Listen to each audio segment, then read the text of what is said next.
Bonjour tout le monde, c'est Hervé. Tout d'abord, j'espère que vous allez bien.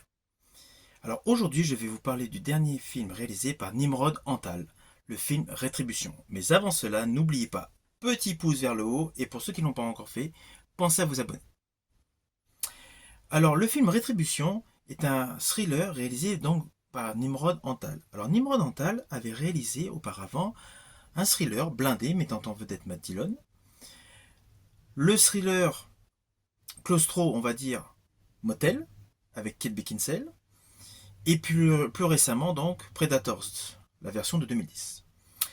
Dans le registre de rétribution, Nimrod Antal repart sur un thriller compact, qui met en vedette donc Liam Neeson. Alors Liam Neeson, beaucoup de personnes le connaissent essentiellement grâce à deux grands succès.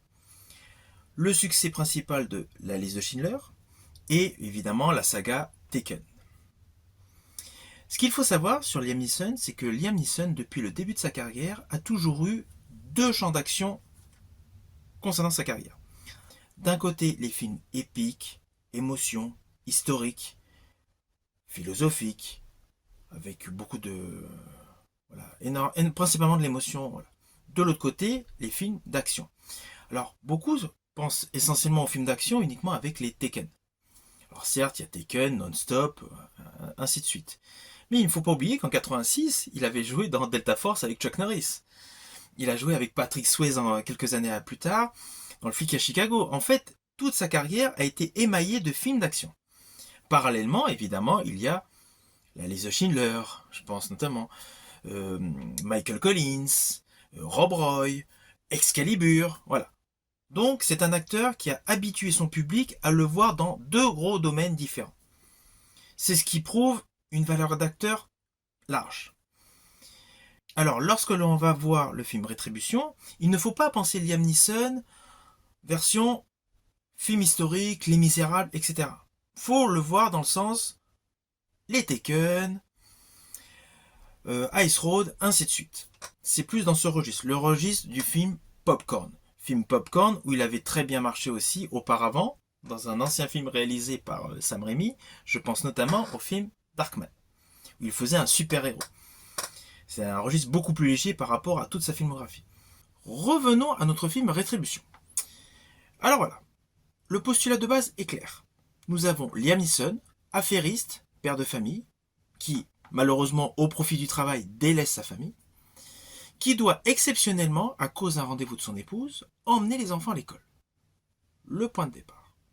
Jusque-là, tout est normal. Jusqu'à un fameux coup de fil d'un téléphone dissimulé dans le véhicule, lui précisant qu'il y a une bombe. Je ne vais pas aller plus loin sur l'histoire, je ne veux pas vous spoiler. Vous me connaissez. Sur ce plan, on peut penser tout de suite Speed, avec Kenny Reeves et Sandra Bullock. Mais non. Speed était un film action, très action, où il y avait un rythme effréné. Là, il y a tout un côté psychologique qui se rajoute et une tension montante au fur et à mesure du récit. Nous sommes plus dans un mélange de genres, comme on pourrait assimiler deux films, Blown Away avec Jeff Bridges et Tommy Lee Jones, et Locke avec Tom Hardy. Voilà. D'un côté, on règle les problèmes familiaux, d'un autre côté, il y a la tension qui monte avec cette fameuse bombe dans le véhicule. Car en plus, ce n'est pas la seule bombe dans le film. Voilà. Le film monte en tension au fur et à mesure.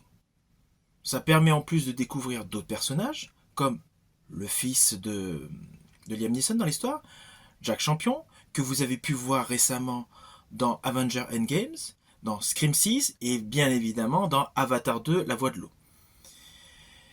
Le plaisir pour moi était de retrouver Matthew Modine. Matthew Modine est un acteur qui avait beaucoup plus de succès jadis. On a pu le remarquer dans Birdie. Moi, je l'ai bien aimé, particulièrement dans Memphis Belle et Fenêtre sur Pacifique. Plus récemment, il a eu un rôle un peu plus, on va dire, modeste dans Backtrace avec Sylvester Stallone. Voilà. Ça, ce sont les personnages qui gravitent principalement autour de l'histoire. Tout le déroulé donc s'accélère avec quelques scènes qui ponctuent des moments clés. Pour ce qui est de la musique de fond dans tout le film, elle est réalisée par Harry Gregson Williams. Son nom vous dit peut-être rien, mais c'est lui qui a composé la BO de la version live action de Mulan, pour le compte de Disney. Il a réalisé les 2 scores pour les 2 premiers opus de la saga Equalizer. Il a également réalisé dernièrement la BO de En eau très trouble. Lorsque l'on remonte en arrière, on peut s'apercevoir qu'il avait déjà effectué une composition pour un film avec comme premier rôle Liam Neeson. C'était le western Seraphim Falls, où d'ailleurs Liam Neeson partageait la vedette avec Pierce Brosnan. Plus récemment, Harry Gregson Williams a également réalisé la BO du dernier duel pour le compte de Ridley Scott. Toute la musique, au fur et à mesure des différents points d'émotion et d'intensité, est calibrée en adéquation pour vous permettre une meilleure imprégnation donc, de l'histoire. C'est là où on s'aperçoit que entre la réalisation, entre la photographie, entre tout simplement le scénario et la musique mixée on va dire ensemble pour vous donner le résultat de ce film, ça permet d'avoir un produit certes dit de popcorn, il n'y a pas de souci, mais de qualité supérieure au dernier thriller avec Liam Neeson. Je pense notamment à Memory, qui pour moi était très moyen, et je pense aussi à Good Criminal. C'est pour cela qu'avec Rétribution, on est à un ton au-dessus. Donc, ce n'est pas du grand spectacle dans le sens film historique qui correspond à la première partie de la carrière de Liam Neeson, mais ça remplit largement les critères de ces thrillers action que beaucoup de gens aiment, que l'esprit familial aime. Donc, le cinéma est avant tout fait pour se divertir. Rétribution est le film pour vous, c'est un très bon divertissement.